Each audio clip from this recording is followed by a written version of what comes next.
Agency. I think it's important to know that the broker acts as the agent for buyers, sellers, landlords, and tenants.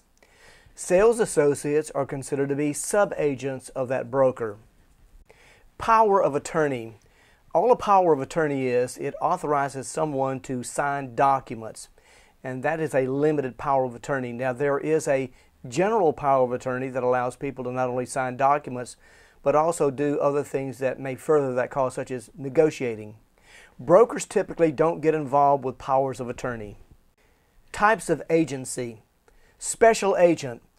This authorizes a person to perform a specific task. A good example is a broker taking a listing.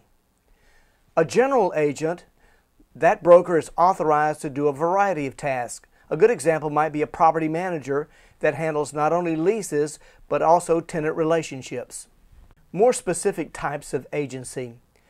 First, there's a single agent relationship. This is the one with fiduciary duties, which include loyalty, obedience, and confidentiality. A broker can represent either the buyer or the seller in a transaction, but cannot represent both at the same time. Another type of agency is the transaction brokerage relationship. The transaction brokerage relationship has a limited representation. There is no duty of loyalty or obedience. There is a duty of confidentiality, but it's very limited. A person can work with either the buyer or the seller as a transaction broker and represent both, but cannot take sides. The no brokerage relationship is a relationship that allows a broker to represent a buyer and a seller in a very limited capacity. The obligations they have is to deal open, honestly, and fairly, to disclose latent material defects, and to make sure whatever money is given to them is placed in escrow in a proper manner. Agency disclosures. Certain disclosure forms have to be given out to potential buyers and sellers in a residential transaction only. Now, let me define for you the easiest way to remember a residential transaction. Up to 4 residential units or agricultural properties of 10 acres or less. It's going to be important for you to remember that if a broker is acting as a single agent, the disclosure form has to be given either prior to showing property or prior to entering into a contract.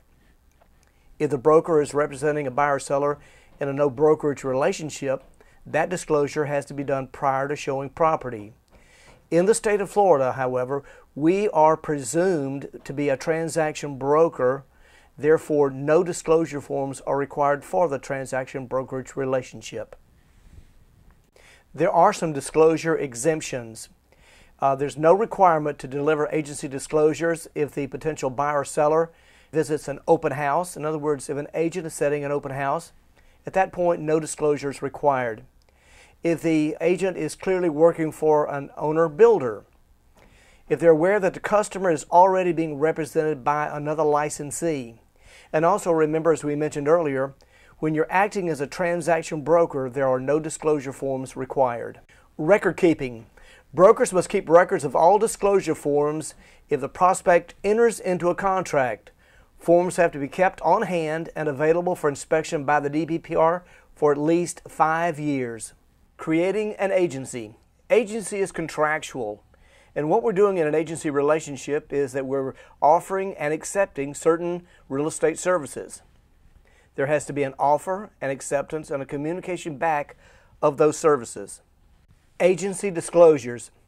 As we mentioned earlier, the single agent notice has to be delivered either prior to showing property or prior to entering into a contract, whichever comes first. The no brokerage relationship notice has to be given prior to showing property. Let's also remember that these are informational only. Signatures are requested but not required. Agency disclosure. The transaction brokerage notice is not a requirement. Remember, we said that in the state of Florida, we're presumed to be transaction brokers unless otherwise contracted, which means that the transaction brokerage notice is not a requirement. Transition to transaction brokers. Sometimes brokers want to move from a single agent relationship to a transaction brokerage relationship.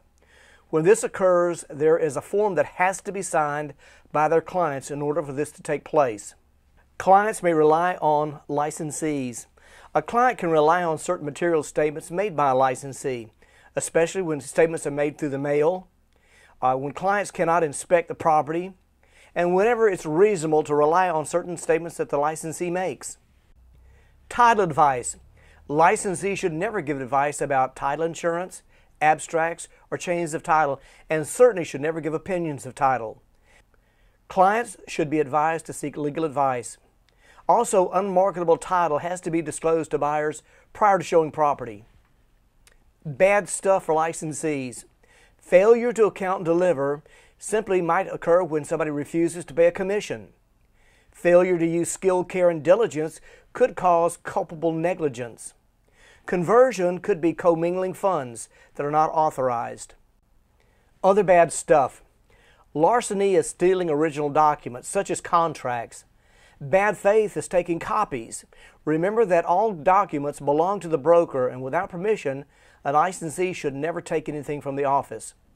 Fraud is intentional deceit, whereas misrepresentation might be an honest mistake. Negligence. In order to prevent negligence, we need to make sure that we have a competency in the profession. We need to stay informed with the transaction.